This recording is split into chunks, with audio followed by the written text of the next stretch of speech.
Muito bem, estamos aqui de volta ao estudo do Decreto 8793 de 2016 e o último tópico desse decreto, ele versará sobre as diretrizes de inteligência. Bom, então hoje com esse vídeo nós fechamos o Decreto 8793. Na segunda-feira daremos continuidade aos nossos estudos, partindo de mais um ponto do seu edital. Tudo bem? Então vamos aí entender a partir desse decreto 8793 de 2016, como que é a atividade de inteligência, quais são as diretrizes da atividade de inteligência frente a esse cenário nacional, frente às ameaças, frente aos seus objetivos. A primeira diretriz prevista no decreto é a prevenção de ações de espionagem.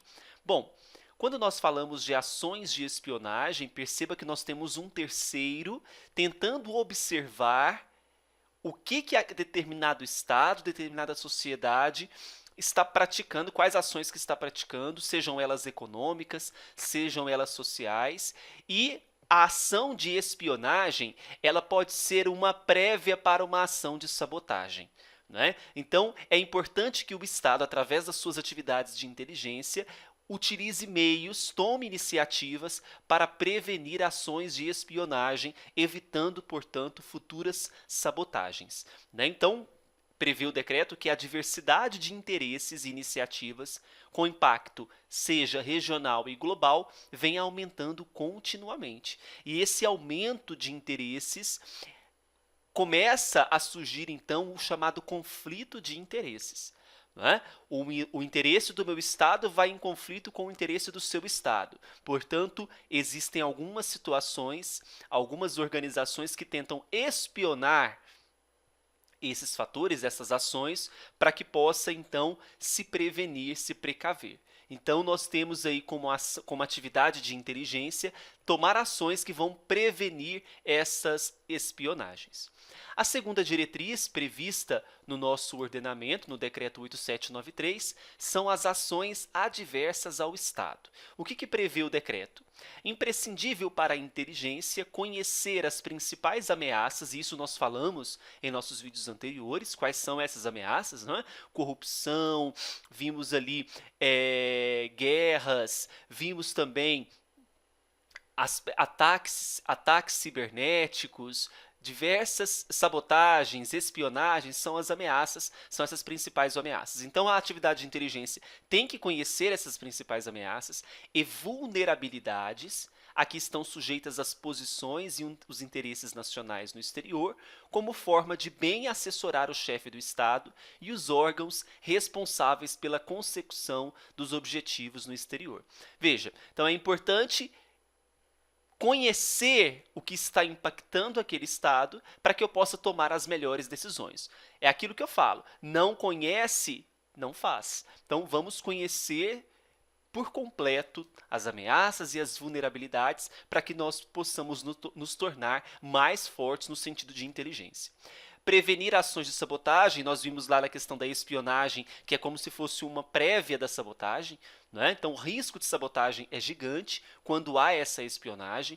Então, veja, o risco de se tornar alvo de ações de sabotagem que visam a impedir ou a dificultar a consecução dos interesses estratégicos.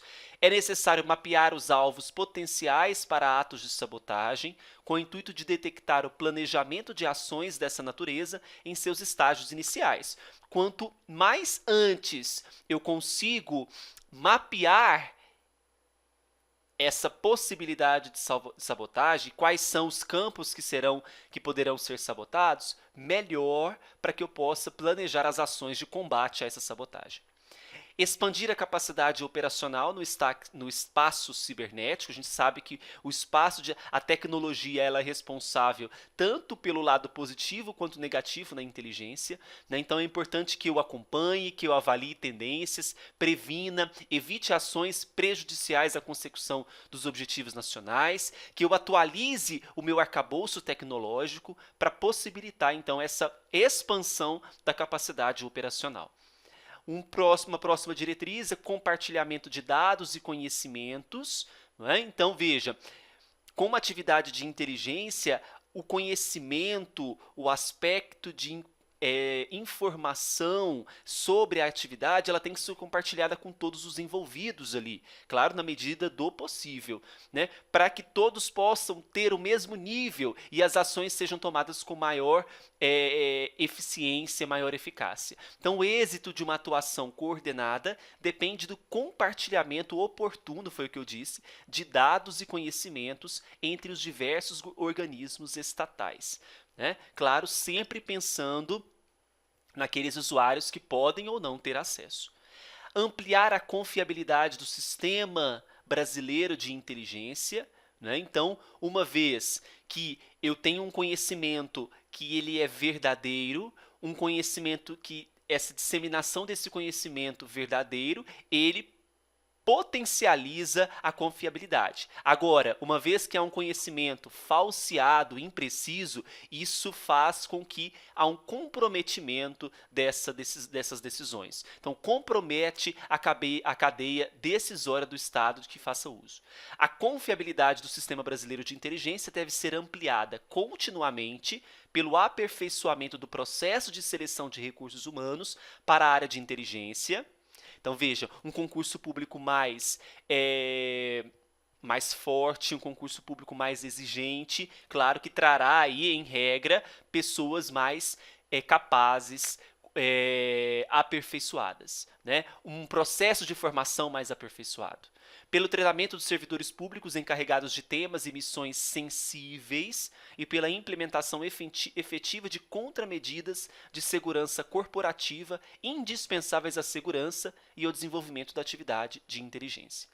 Expandir a capacidade operacional da inteligência. E quando eu falo expansão da capacidade operacional, nós estamos falando de quê? De melhores recursos, capacitações mais amplas, mais frequentes, treinamentos, inserção no ordenamento jurídico nacional de instrumentos que amparem essas atividades, que protegem essas atividades. Somente assim eu consigo expandir essa capacidade operacional. Fortalecer a cultura de proteção de conhecimentos, principalmente os conhecimentos sensíveis, né? Então, eu tenho que estabelecer uma cultura de proteção desses conhecimentos, né? Então, aspectos científicos, tecnológicos vão requerer o quê? Mecanismos de proteção mais acadêmicos e em conjunto com empresas e empresariais também, né? Cooperar na produção de infraestruturas críticas nacionais, né? Então, a inteligência ela deve participar do processo de avaliação de riscos e vulnerabilidades relativos a alvos potenciais daquelas ameaças. Então, veja, se eu sei que existe uma ameaça e aquelas ameaças têm um alvo específico, é importante que eu crie uma infraestrutura que proteja esses alvos destas ameaças. Cooperar na identificação de oportunidades ou áreas de interesse. Então, a área de inteligência ela tem que ter a capacidade de assessorar as instâncias decisórias por meio de instrumentos, estruturas e processos que possibilitem essa identificação nas diversas áreas do interesse nacional. Bem, então assim a gente fecha nesse vídeo com as diretrizes de inteligência.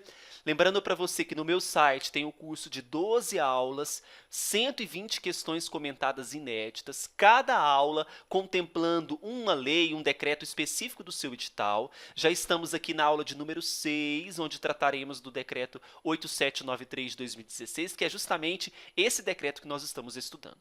Tudo bem? Na próxima segunda-feira, nós vamos dar início a um novo decreto ou uma nova lei. Ainda não pensei qual que nós vamos trabalhar, mas aguarde o vídeo de segunda-feira. Curta o canal, assine o canal, curta esse vídeo, dá o seu joinha. Desejo a você um grande abraço, bons estudos e até mais.